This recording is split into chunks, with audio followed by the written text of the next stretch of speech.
This video is sponsored by War Thunder. Hello everyone, Matt from Model Minute here and welcome back to the workbench for another unboxing. Today I'm taking a look at this, the Tornado GR.1/IDS in 1/48 scale from Italeri. So join me as I get stuck inside the box and see what this kit is like. So first thing, you probably noticed this video was sponsored by War Thunder. However, I have purchased this model kit completely independently with my own money, and all opinions that I express in this video are my own. I'm under no obligation to say anything in particular about this model kit. So first off, starting on the front of the box, we can see we've got this CGI render of the Tornado, and I'm pretty sure this is the CGI render from War Thunder the game. So this is a special Italeri and War Thunder collaboration. If you don't know what War Thunder is, it is an online multiplayer game where you play with vehicles, and the Tornado is one of them that's featured. So Italeri have joined up with them to release a collaborative box of a model kit. So on the front, I quite like this. I really like the art style. We've got a item code over here of 35107, and it tells us that there are super decal sheets for 3 versions. We've got 3 different nations included. Figures, however, are not included, and it only contains 1 model. However, you'll notice down here that we do have some special bonuses because we've bought this box, and I will be redeeming them at some point in the future. In a nutshell, you get a couple of premium vehicles that you can rent. You don't get to keep them, but you get to try them out for 7 days. And we do actually get some very low level vehicles that we can keep, such as this A13 tank, a Gladiator biplane, and an MBT-1 second series torpedo boat. We do also get some premium account time. We get 7 days worth, as well as some additional bonuses. And you can see that this is applicable whether you have it on Windows, PS4, PS5, Xbox, and so on. So you can redeem this on your account, and it doesn't really matter by the looks of it what it kind of applies to. Flipping over to the back of the box, there's nothing of note. Mine has a little bit of creasing, but that was because of how it was delivered to me in the post. Onto the long edges then, we have a little bit more information. We've got some dimensions here saying that this is 38.1 centimeters in length. And then we have some color images of the 3 different paint schemes which are included in the kit. We've got an RAF version, we've got a RSAF version, and a Luftwaffe version. So there's 3 different versions to pick from. On the other long edge, we have a bit more information. We have some information about the model kit itself and also the history of the Tornado. We do have a note here that it's made in Italy, and we have a copyright date of 2025. But do take copyright dates with a pinch of salt because, as we know, it isn't always likely that this is a new tooling. It's possible that this is a rebox of an older kit, so just keep that in mind. And then we've got an image of the decal sheet, as well as the Cartograph logo. So Cartograph are the manufacturer of decals, and in my opinion they make some of the best decals for model kits. So it's nice to see that they've added that. On the other thin edge, it's basically the same information as we've already seen. So yeah, no tooling date on the box, but we do have a copyright date. So I would like to see a tooling date on the box so that people know, you know, to manage their expectations, so you can kind of anticipate what we're going to get. But I'm sure it'd be no surprise to anyone that this is probably a slightly older kit. So inside of the box then we have this. This is a little, it makes a triangle. So it's like a little name plaque for your aircraft when you've finished it, which is quite nice. I haven't seen that before. We also have a advice slip with some hints and tips on how to construct your model and different things that you might need. And then we have our War Thunder booklet. So in the War Thunder booklet, we have some information about the different kits that are included in this kind of range. There are 4 to choose from: the Tornado, which I've got here, an F-16, a Leopard, and an M1A1. And these obviously come with their own perks. They don't all come with the same perks that you can redeem online. And it goes into a little bit more information about each one. If we flick over to the back, that's where your code is. But as you can see, I've put a bit of tape over there because I do want to redeem my code myself, and I don't want anyone to jump in and take it away from me before I've had the chance. But don't just build models of your favourite vehicles, why not play with them as well in today's sponsor, War Thunder. War Thunder is the most comprehensive vehicle combat game ever, and is free to play on PC, consoles and even mobile devices. With over 2,500 vehicles, take control of your favourite tank, helicopter, plane or ship from 10 major nations, ranging from biplanes and armoured cars of the 1920s all the way up to today's modern fighter jets and tanks. I have spent more than 4,000 hours playing War Thunder since its release, mostly in the realistic game mode. If you would like something a little more casual, the arcade game mode offers fast-paced action and simplified physics, whilst simulator mode ups the realism and increases the challenge. Become fully immersed in intense combat thanks to War Thunder's incredibly detailed vehicles, realistic graphics and authentic sound effects. But it's not just the vehicles that are detailed though. The damage model calculates individual shells and missiles, resulting in specific parts of your vehicle being destroyed. And the X-ray view lets you inspect the damage and learn how to avoid it next time. Join a worldwide community of over 95 million players, taking part in epic PvP battles. With a sheer wealth of high-quality in-game content, this game is perfect for fans of military history. So, play War Thunder for free today using the links in the pinned comment or video description. New and returning players on PC and consoles who haven't played for at least 6 months will receive multiple premium vehicles, the exclusive vehicle decorator Eagle of Valor, 100,000 silver lines and 7 days of premium account. It's only available for a limited time though, so don't delay. Thanks to War Thunder for sponsoring this video, and who knows, perhaps you will see me in the air, on the ground or in the sea in a match soon. Now back to the model kit. So the instructions then are quite a large piece of paper by the looks of it. It's sort of like non-standard paper size. It's printed in colour. We have information about the Tornado here, and oh right, okay, it just continues opening. Oh yeah, no, not a fan of this. That's too much paper for my desk. That goes too far. Right, so there's going to be some folding involved. Not a fan of that. An A3 or an A4 booklet would have been fine, but I guess, you know, that's the way they've decided to do it. So we have first up a sprue map, which tells us where everything is, any parts that we don't need for this particular build. Yeah, that's handy. That allows us to find where things are. We do down here have our suggested paint colors, which are all labeled with a letter code. Not necessarily my favorite way of doing things, but I think it'll be fairly simple to follow. I will probably just go back through and write in the relevant paint color. And then we start our build. I think you're probably going to notice straight off the bat this does look fairly simple. It doesn't look overly complicated, especially if you consider the kits that are available for 2025. This does look to be a fairly simpler design. We have a number of different components which build up our cockpit, and you know it's quite limited. And then we come on to install our cockpit inside of the nose. This looks like it's the landing gear bay for the nose, and a few more bits and pieces. We do have some holes that we need to dig out. I probably would add weight here, but it does actually say we can add 30 grams of weight into the nose over here, into the actual nose cone, but I imagine it'll be a struggle to get 30 grams in there. I'll probably spread it out over the few areas here. So we come on down, we've got our wings to be joined together, and it appears to me that what they're saying with these, so these are your pylons for your underwing stores, and in the real Tornado, the Tornado's wings sweep back as it accelerates to, you know, to higher Mach speeds.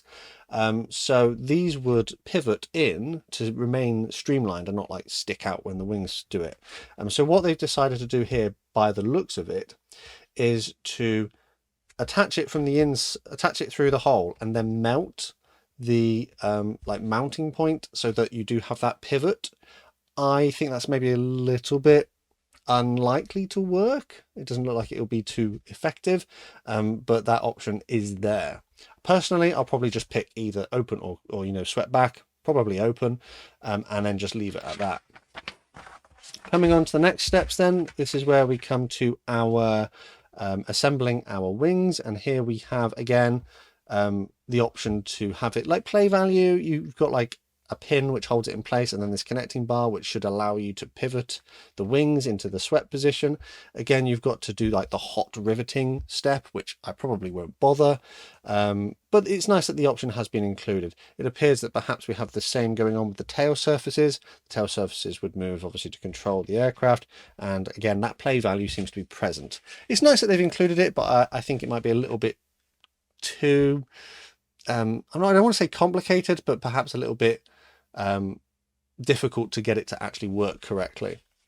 Then we come down, nose, cockpit area, main body and tail get joined on. Make sure you check your information or the variant that you're doing to put the right parts in, and we have our engine exhaust parts. We do have the option to display the air brakes open if we would like to do so.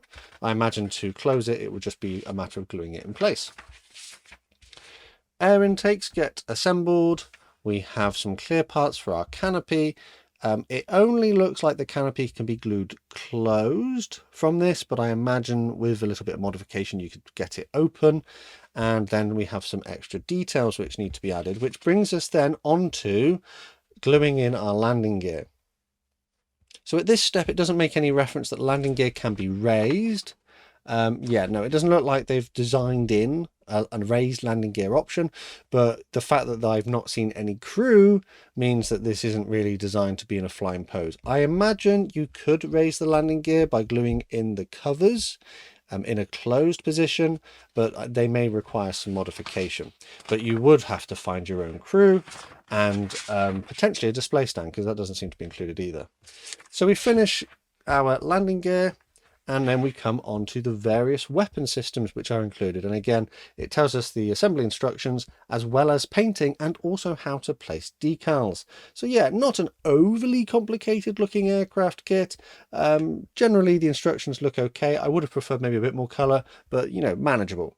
And that brings us on to the painting instructions. Painting instructions, of course, are in full colour, which is fantastic to see. The first one, and the version I'm probably most likely to do, because that was the one on the box, is the RAF version in the desert pink. You can see we've got all of our decal placement instructions here as well, and there seems to be quite a few stencils to apply. The next one down is I think it's a Saudi one. And this one is in a camouflage scheme, which may be a little bit more complicated to paint. And then finally we have a Luftwaffe version, which is in a sort of overall grey camouflage with different shades. And that is pretty much that. Yeah, instructions, not too bad, generally okay.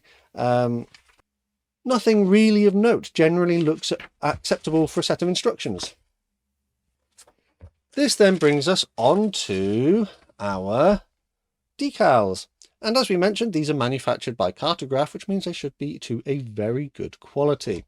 At the top we've got our RAF Desert Pink version, then we've got the Saudi version, then the Luftwaffe version, and then it would appear we've got some common stencils as well as different weapon sort of decals.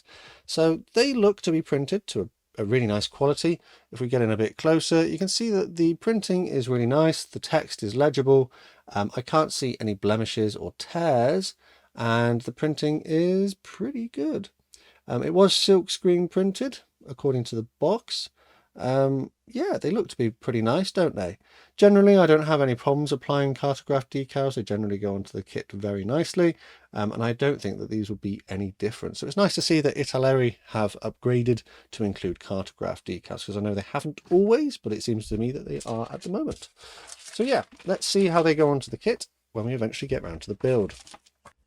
And that means all we've got left to look at are the plastic parts. Plastic parts come neatly packaged in 2 plastic bags. So we'll get those open and have a look at the clear parts first. So the clear parts then. We don't have a massive sprue of clear parts. We primarily have the front windscreen and the main canopy. The moulding is relatively nice, generally quite clear plastic. It's relatively nice to see through. There is some scuffing on the top here of this one where it's been rubbing across the bag, which is a little bit of a shame, but I think with a little bit of polishing that will come out. Flash is minimal. There isn't a lot of flash. There is a little bit in a few places which needed to be cleaned up. One thing I probably would mention is that the mold gates where they hold the parts onto the sprue are particularly large, so I will have to take care when I remove these to prevent damage. You can see this has got the molded sort of explosive charge for detonating the canopy for when there's an ejection, and the raised panel lines are not massively thick, but they should make masking fairly easy. It seems to me, it's 1, 2, 3, 4, 5 panels, so that should be fairly straightforward to mask. There probably is an aftermarket set, but you might not need it for this kit. Yeah, clear parts, generally not bad. And that brings us on to the main part. So we have like 0.1 of the sprue, and then 1, 2, 3. I want to say dark grey. It's quite a dark grey. 3 dark grey plastic sprues. So let's have a look at this little one first. And this appears to be just the drop tanks. So mold quality on this is fairly okay. There is a bit of flash in places which will need cleaning up. I think looking at this straight away, you can tell that this isn't like a 2025 tooling. The mold gates here, the sprue gates, are quite thick, so a bit of care will be needed to make sure you don't damage the plastic when you remove them. So a little bit of work needed. There is some recessed lines here, maybe not as refined as I've seen on other kits, but yeah, okay. And then onto this sprue here, we have what appears to be the main sort of nose area of the aircraft, as well as the engine exhausts, the actual nose. Some other small details are cockpit tub. So the cockpit tub's got some reasonably nice details in it. The control panels as well have nicely replicated, nicely reproduced details, but generally maybe a little bit simple. The panel lines on the aircraft here, again, the same as we saw on the drop tanks, maybe not quite as refined as from other companies, but still okay. We do have some little rivet details in places as well, and then we have some weapons over here. The level of flash is fairly manageable. There is a little bit of flash in a few places. Perhaps my main observation is that the sprue gates are quite thick, so just take care with that. Flipping over to the other side, it's the same kind of thing. No internal detail here, but I think it's all mostly replicated in the cockpit tub. But yeah, the gear bays are reasonably nicely represented there. And we have our little doors and things. Ejector pins are on this side by the looks of it, and mostly appear to be in non-visible areas. So they've actually thought about that for the most part. There may be a couple in a few places which need tidying up, but generally it looks like they will be mostly hidden. Yeah, not terrible, not bad, generally okay. Next sprue. So this one contains our main sort of lower side of our aircraft as well as the upper side. Now on this one, you can see we've got our little molded holes here, which you need to punch out for various armaments and things. Let's flip over. The ejector pins don't seem to have left any marks on this side, which is quite nice, which is good. But there is some little scuffs here in the plastic, so that's from the molding process. The tooling perhaps isn't as well looked after as it could be. There are some little scuffs and imperfections. Parts of our ejector seat with a little bit of flash that need cleaning off, and then our chairs. We've got our seat covers here, very simplistic. We do have molded on harnesses, but yeah, very simple looking. Flipping over, landing gear bays have got molded details, but unfortunately ejector pin marks appear to be on this surface, which is frustrating because that's a visible surface. Landing gear legs, again, they're a bit chunky. Perhaps they are suffering from ejector pin marks as well, which is a bit of a shame. You can see one right there in the middle, which may need a little bit of work to clean up. I might not bother, but you know, for those more concerned with the look of the kit, definitely have a go.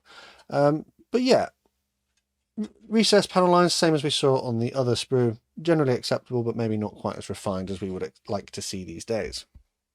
And that brings us on to the final sprue, which consists of our main wing surfaces and also the tail surfaces here, which need to be joined together. And we do also have our AIM-9s by the looks of it, our Sidewinder missiles. Generally, again, this is the same kind of deal. Ejector pins seem to be on this side, not hugely invisible areas. On the whole, the flash isn't too bad. There is a little bit of flash in a few places, but yeah, not terrible looking. Perhaps a little bit simple, perhaps not quite up to the standards we would expect from a modern kit. Plastic is not greasy. It is relatively hard, but there are some little imperfections from the molding process, which one may need a little bit of cleaning up, but I probably would just put a bit of primer over the top and call it a day. Yeah, not too bad. As you can see, some scuffs there on that wing surface, which is a little bit of a shame, but hopefully after a primer layer they won't be seen. But yeah, let's recap. We had 1, 2, 3 and a bit dark grey plastic sprues. Mold quality is generally okay. There is some flash. There are some ejector pin marks that need cleaning up. Level of detail seems to be okay. It's perhaps not as refined as other kits we've seen from other manufacturers, but still not a bad looking kit on the whole. We had 1 clear plastic sprue with, you know, a good level of mold quality. The plastic is generally quite clear and the details are reasonably well reproduced, but there is a bit of scuffing on the top here, which is a little bit frustrating, but I think with a bit of polishing you might be able to overcome that. We had 1 large set of decals, which are printed to a lovely quality by Cartograph, and they look really nice. We've got a nice good selection for our different aircraft as well. And we also had our instructions. Instructions have elements of colour, primarily in the painting instructions, which are in full colour, which is really good to see. Perhaps there could be some small improvements with the steps, just to add a bit of colour to make them a bit more visually interesting. But generally, not bad to follow. And we have a sprue map as well, which makes things a little bit easier to understand. We have our War Thunder booklet, which gives more information about the other War Thunder kits in this range, as well as your code so that you can redeem your bonuses. And we also have a helpful tips sheet. Not to mention the little placard which you can put in front of your plane when you are displaying it to tell everyone what it was. All of this came contained within quite a stylish box, if I'm honest, which highlights the fact that this is a War Thunder and Italeri collaboration, highlighting the various rewards that you get, which you can redeem in-game against your account. So if I'm being honest here, I think that these bonuses are kind of what justifies the slightly, well, in my opinion, I would say slightly high price for what we've seen inside of the box. So the price for this at the moment is €39. From the Italeri website, which if we convert to GBP is about £35. £35 for this kit does seem maybe a little bit too high, given that this is actually quite an old tooling. So as far as I know, the tooling for this kit dates back to 1992, which does kind of make sense now we've seen what's inside the box. The level of detail, the slightly questionable position of the ejector pins, and some other little bits and pieces does indicate to me that this is potentially a 1992 kit. I don't think it will be too difficult to build. It doesn't look like it has anything massively inaccurate. It will give a reasonable representation of the Tornado, but it's not quite up to the standard that we would expect from a 2025 kit. And that just swings back to the fact that I said earlier on, we had a copyright date on the box of 2025. So for those of you who might not do your research before you buy a model kit, you might go into this thinking it's relatively new and actually find out, you know, that it's a 1990s kit.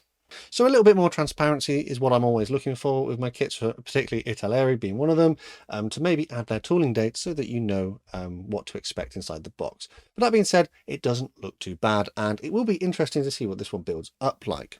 A few little things that I would like to see are perhaps the option to have the landing gear raised and the inclusion of crew figures. I am aware that there have been other Tornado model kits out there in this scale which may have included those in the past or currently as well. But for £35, I think the extra bonus of getting your War Thunder perks kind of helps add that extra value to the kit. Not only can you build your model kit, but you can effectively play with it virtually in the game as well. And with that, I think I'm going to leave this one here. Let me know down in the comments what you think of my review and if my assessment of it was fair. Once again, thanks to War Thunder for sponsoring this video. Don't forget to play it for free on PC, PlayStation, Xbox or mobile now by using the links in the pinned comment or description. As mentioned, new players or those returning after 6 months get a massive bonus pack across PC and consoles, including multiple premium vehicles and other freebies. The gifts won't last forever though, so make sure you don't miss out. As always, honourable mention to my Model Club members for the extra support they give the channel. Massive thanks to these guys on screen, and if you'd like to join the Model Minutes Model Club, check out the links in the description. There are other ways to help support the channel as well if you'd like to do so, and again, full information is below the video. The best way to support the channel for free though is by subscribing with notifications turned on so you never miss a modelling upload. Finally though, last thing to say is a massive thank you to you for watching this one, and I'll see you on the workbench again next time.